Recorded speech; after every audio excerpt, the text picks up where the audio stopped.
In this video, we're going to talk about how you can disagree with your dog. Now, these are, I call these escalating consequences. There are 4 of them. Now, you don't want to use these if you have a dog that is aggressive towards you, or because this is pushing the boundaries a little bit. For the family here, they're peas in the pod to the dog, so I don't have any question or problems with that. But I wouldn't have other people doing these things. So the very first thing you want to do when your dog is doing something you don't want to do is I hiss like a cat. I do that for 2 reasons. Number one, there's no question who we're talking to. Don't hiss at your siblings or roommates because it won't work on humans. Number 2, cats, skunks, snakes, cougars, mountain lions, even bunny rabbits make a hissing sound as a warning. So you want to hiss 1 time per incident. No is the 51st most commonly used word in the English language. And dogs after a while will start ignoring words that are used too often or not around them or not directed at them. And no falls in this category very quickly. So I hiss. I have 10 hisses. I have a level 1 hiss, and I have a level 10 hiss, which I usually spray. Where I'm like, so you need, just like us, if we're having a conversation, there's an appropriate no. So we have to be able to kind of articulate up and down. Now, if we hiss, then it becomes like no, and the dog starts listening for it as well.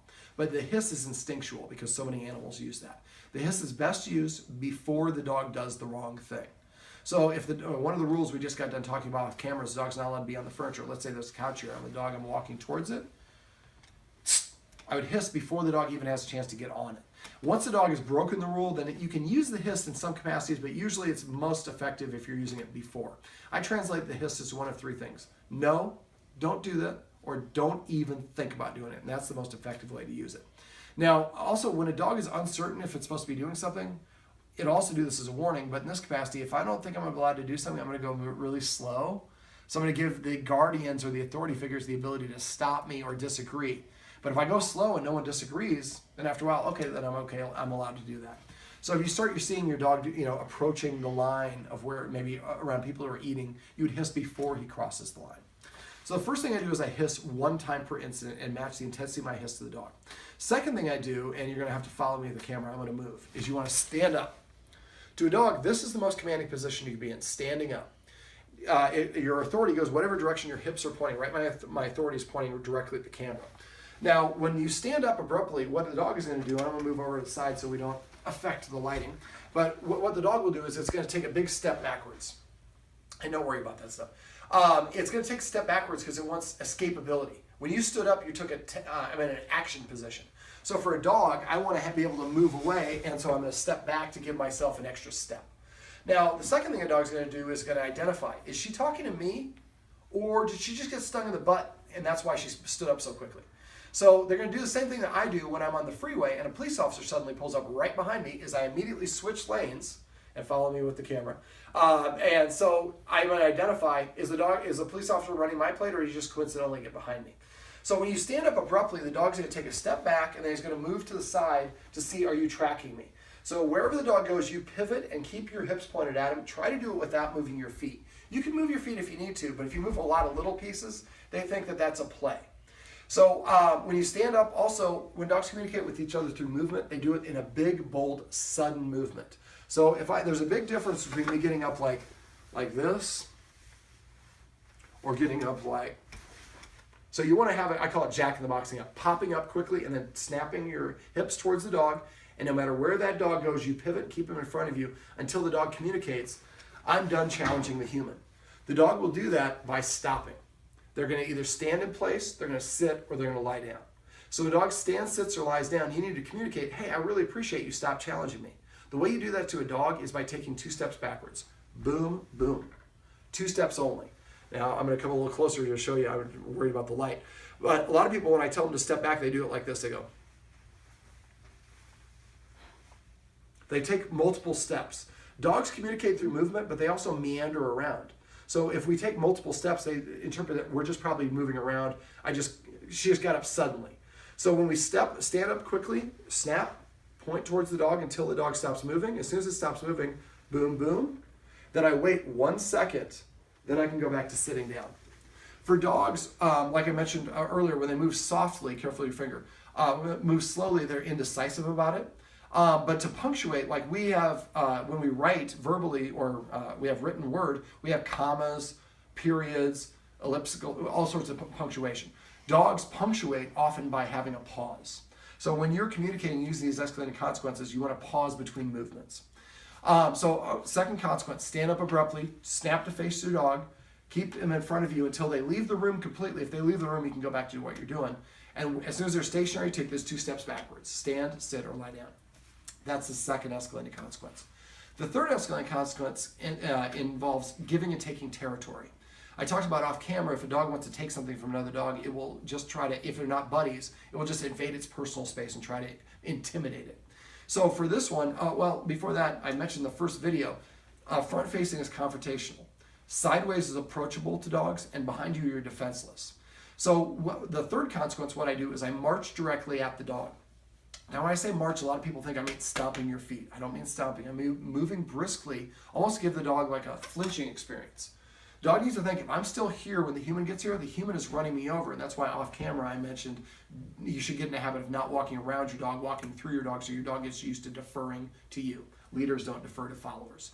Your dog needs to identify as a follower. So I march directly at the dog. Now, if I'm facing the dog, dogs are very transparent. If I want this, I'm going to point at it and just continue pointing. So if you march at me and I back up a mile if the wall's not behind me, but I'm still facing, I'm still challenging. So as a dog, I'm going to stand up again. As a dog, when I want to communicate that I understand what you're doing, you're marching towards me, I'm going to do this. I'm going to turn sideways or greater. As soon as the dog turns sideways, you want to stop. If you continue, otherwise you're going to confuse the dog. So I'll move back a little bit so you can hold the camera down a little bit lower. So when I stop, as soon as the dog turns sideways, I stop. Now having my feet apart like this looks indecisive. So I would complete my movement and then I go to the second consequence and I'm pivoting again until the dog's stationary, take 2 steps back, wait 1 second, then I can go back to what I'm doing. Now, when I march towards the dog, like I said, it needs to be sudden. You want to almost give the dog a flinching experience. Don't slow down as you approach your dog. And if you get to where your dog is and your dog's there, you're like almost running through your dog. The dog needs to learn, I better get out of their way. Now, the only time this wouldn't apply is if there is a boundary involved. Let's say that as a dog, I'm not supposed to be on this side. Well, I'll just describe it. It's going to be too hard with a limited area. So basically, one of the rules I went over is a dog's not allowed to be within 7 feet of a human's eating. So let's say the dog approaches and it's here. Now this is 7 feet is several feet away. And I stand up and I march the dog and he turns sideways right here. Well, he's still within 7 feet of me. So I would continue bumping into him. And I would not stop bumping into him until he backs up across the 7-foot line. As soon as he crosses that line, that's when I would stop.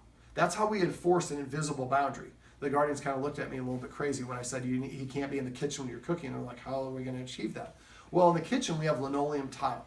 And so basically what we're going to do is, actually, can you do me a favor? Can you get up and go turn the lights on over there? And I'll demonstrate it this way. We'll walk that way. I want to get it set up first for lighting purposes. So basically, you're going to walk towards the dog. And again, walk very assertively until the dog passes the line. Then they're kind of like a game of tag. They're on base. All right, so I'm going to stand up. I'm going to walk around this way. I'm going to have you just turn the camera and walk this way, and I'll show you. So let's say that the dog is, oh, wow, this is a lot bigger than I thought. So as the dog, if I'm the dog and I'm marching in here, and the human marches at me from this direction, I turn sideways here, I'm still in no dog zone. So if the dog's here and I'm the human, I'm going to bump into the dog until I get to this line, and this is the point that I'm going to stop enforcing right at the boundary. Now he's going to try to go here, I'm going to beat him to the punch. He's going to try to go here, you're going to beat him to the punch. If you want to come back to me, this is going to be an easy one to do because it's a small confined area, so it's easier area for you to defend. Now, when the dog sits, I always take a step backwards. When he sits, he's taking a less challenging position. So as soon as he sits, tell him I appreciate that, and you do that by moving backwards. Left, right only, pause. Then you can go back to grabbing some Reese's or whatever it is you want to do. Same sort of thing here. Now we don't. I'm not going to show it, but we don't have. We have carpet here, and we have a table that basically the guardian's right next to. There's no line that shows that that's 7 feet. That's a pretty easy line right here between the carpet. Yeah, right there. That's an easy line to see. But if we're going to put a line in the middle of the carpet, there's no line there. Now, some people actually put painter's tape or something down so the dog knows exactly where it is. But if like this is I'll demonstrate the line because for demonstration purposes, but if I just stop at this point, let's say the line isn't actually here, but this is the point I consistently stop, after a while the dog learns that's the point that he always stops enforcing the rule, so that must be the edge or the area that I'm supposed to stay away from. So the third escalating consequence is to march deliberately at your dog, and when I say deliberately, I mean moving quickly and suddenly towards the dog until it turns sideways. And then we stop, put your feet together, pivot, dog stationary, take the 2 steps back, pause 1 second, go back to doing what you're doing. The fourth escalating consequence I have is what I call a leash timeout. Now we were talking a little bit about the dog whisperer off camera. Cesar Millan uses a lot of dominance, a lot of force, and I'm force-free and only use dog psychology and positive reinforcement. But sometimes the dog is out of control. For a dog, the more that they move around, the more worked up that they will get. So if you allow the dog to continue, they're going to escalate and get more and more out of balance. So what I do for my escalating consequence with the fourth one is I attach the leash to the dog and I step on it. Now he is a bloodhound, so and he's a big bloodhound. So I'd step on it just far enough away for me to restrict his movement, but not for him to have to be bent over because there's not enough leash. He should be able to stand or sit properly without any tension on the leash. Now the first thing that he's going to do we have a leash nearby by chance? It's easier to demonstrate when I show it. I can describe it, but it'll be easier with a demonstration, with a purpose, with a leash. So basically, the dog will, when you put him on a leash and step on it, he's going to protest. He's going to flop around. Let him. Don't say no. It's a great way to burn energy. And this dog needs a lot of energy burned. And for his case, I'm going to step on it probably about that far away. So he's going to step as far away from it as the leash will allow. Now, dogs have something called an opposition reflex. If you try to roll a dog over, they will push against your hand. You pull them on the leash, they're going to pull against it. So he's going to be pulling on it. Now, I'm going to wait for him to sit down before I take the next move. When he sits down, he's going to sit as far away as this leash will allow, and it's like a guitar string. It's really, so when I take my foot off, he's going to feel it, and he's going to move away right away. So as soon as when the dog sits, and I do not tell him to sit, I wait for him to sit, I don't tell him to lie down either. So as soon as he sits, I take the foot that's on the leash, and I slide it towards him to take the tension off the leash like that. Now, a minute later, sometimes several minutes later, he will lay down. Now, when he lays down, again, I don't tell him to lay down, but when he lays down, sitting is a more subordinate position, saying, I'm challenging you less in this capacity. When he lays down, he's saying, I surrender. As soon as he lays down, now he can lay down like this, be ready to go. Don't do that. Don't let him up at this point. But if he lays down and he's nice and relaxed, then very subtly what I do is I take my foot off of the leash. The leash is still attached. Now, it's dangerous for a dog to drag an attached leash around unsupervised. He can get caught on something and hang himself. Only do this when he's supervised. But if he starts going back to somebody else, I can step on the leash again and reapply the consequence. Or if a couple minutes go by and he's being a good dog, then I detach the leash and drop it. Now, at this point, it's not a quid pro quo. What I'm saying is, if you're going to be defiant, you lose all freedom. And when you return to a calm and balanced state of mind, freedom is restored. I'm going to stand back up. So basically, we have a series of consequences to communicate to our dog. I warned you not to do it by hissing at you before you broke the rule. You did it anyways, so I stood up. You did it again, so I marched at you. You did it again, so now you lose all freedom. If you're going to be defiant, freedom is removed. And as soon as you return to a calm and balanced state of mind, freedom is restored. And now you have an escalating consequences to go from one to the next to the next. Now, sometimes we might combine them. Let's say that I spilled some drugs, I had surgery on my foot or whatever, and I spilled a bunch of something on the floor, and I'm worried the dog's going to get it. I might stand up, rush, and stand up and rush at him all at the same time.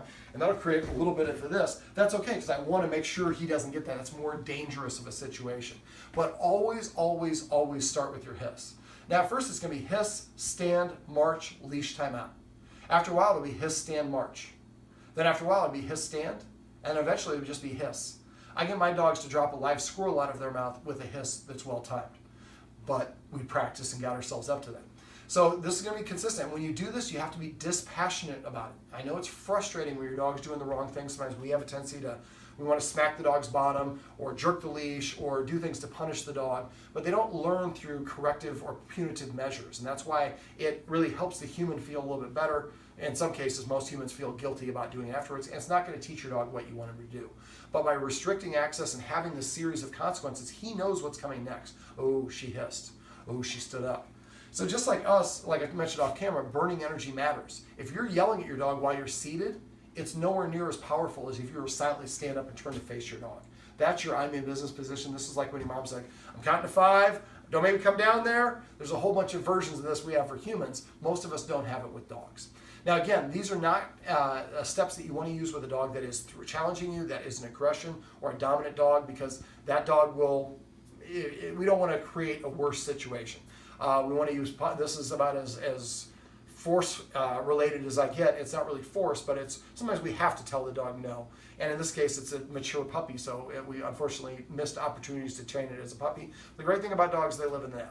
So as long as we use the escalating consequences consistently to enforce the rules that we went over off camera, the dog will eventually start getting it better and better and faster and faster. These are what I like to call escalating consequences.